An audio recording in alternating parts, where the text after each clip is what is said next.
कन्हैया, मेरा आपसे यही सवाल है कि हिंदुस्तान जो है दुनिया का सबसे युवा देश है।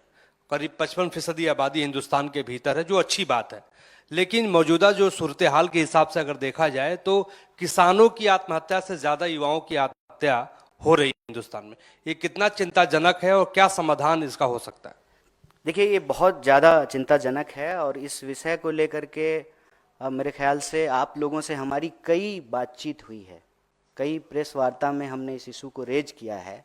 और आज भी जब हम ये कोचिंग संस्थानों का स्कैम है, पैसा ले लिया है, करोड़ों रुपया वसूल रहा है, उसको इस आत्महत्या से हम जोड़ करके देख रहे हैं कि हम एक ऐसी व्यवस्था बना रहे हैं जिस युवाओं पर के कंधे पर इस देश का भविष्य है, इस देश की दिशा क्या होगी, एज ए कंट्री हम कहाँ जाएंगे, उसका निर्धारण करने वाली जो सबसे मजबूत शक्ति है, उसके जीवन को लेकर के हमारे भीतर गंभीरता और संवेदनशीलता नहीं है। अगर हमारे भीतर गंभीरता और संवेदनशीलता होगी तो यह जो व्यवस्था पैदा की गई है जिसमें विद्यार्थी नौजवान आत्महत्या करने को मजबूर हैं, हम उस व्यवस्था को बदलने का प्रयास करेंगे। आप मतलब कोई राज्य में चले जाइए, एक बहुत बड़ा कंसर्न है, प्रतियोगी परीक्षाओं की तैयारी कर रहे डेजिग्नेटेड एरिया हैं हर सिटी में कि ये स्टूडेंट एरिया है। वहाँ पे आपको जो है ना एक कारोबार दिखेगा, वहाँ आपको एक सिस्टम दिखेगा। सालों से वहाँ पे विद्यार्थी तैयारी कर रहे हैं लेकिन उनको नहीं पता है कि उनका फ्यूचर क्या होगा। क्यों? क्योंकि टाइम पे एग्जाम नहीं हो रहा है। एग्जाम हो रहा है तो एग्जामिनेशन हॉल में पहुंचने से पहले पेपर लीक हो रहा है। पेपर लीक के खिलाफ जब स्टूडेंट सड़क पे उतर रहे हैं तो उनको लाठियां पड़ रही हैं।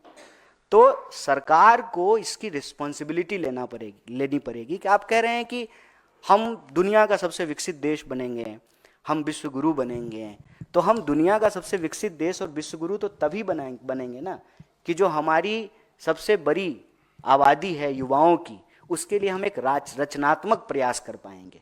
और इस दिशा में जो हमने आपको कहा कि एक तो स्टूडेंट को, यूथ को और इस देश के नागरिकों को नंबर में नहीं रिड्यूस किया जाए, सरकारी संस्थानों को बेहतर किया जाए, वैकेंसीज को समय पे बढ़ा जाए, ट्रांसपेरेंट तरीके से एग्जाम हो, और जो निजी संस्थान हैं उसके लिए जो एक ट्रांसपेरेंट रेगुलेटरी सिस्टम हो कि अगर कोई क्राइम कर रहा है तो उसके लिए उसको एक अकाउंटेबल ठहराया जाए। ये कुछ सुझाव हमको लगता है कि सरकार को एज ए मेजर लेना चाहिए, जिससे ये हम जो अलार्मिंग सिचुएशन है उस अलार्मिंग सिचुएशन से देश को बचा सकते हैं।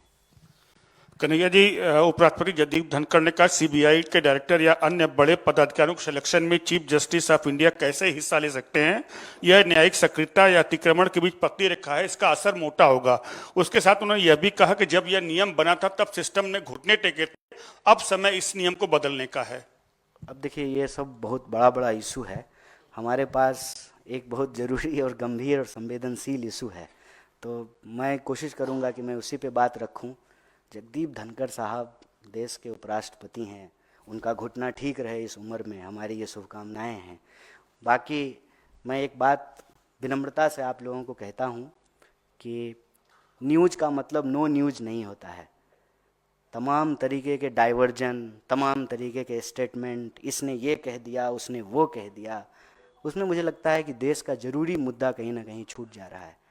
और as a citizen, as a member of the society, इससे बड़ा कोई इशू नहीं हो सकता है हमारे लिए कि लोगों की जान जा रही है हर घंटे, और देश की जो बुनियाद है, उस बुनियाद को जो चलाने वाले लोग हैं, उनके जीवन को लेकर के हमारा कंसर्न सबसे ऊपर होना चाहिए। कन्हैया जी, इसी विषय पे राहुल गांधी ने पिछले कुछ दिन पूर्व ही कहा था कि जब इस कमेटी में पहले चीफ जस्टिस होते थे, प्रधानमंत्री होते, नेता प्रतिपक्ष होते थे, अब जब चीफ जस्टिस को हटा रहे, इसका मतलब दो सरकार को एक में कोई मतलब ही नहीं ठहरता। अच्छा, तो बाकी लोग कह रहे हैं, बाकी लोग कहेंगे, मैं आज इसी विषय पे कहना चाहता हूँ। और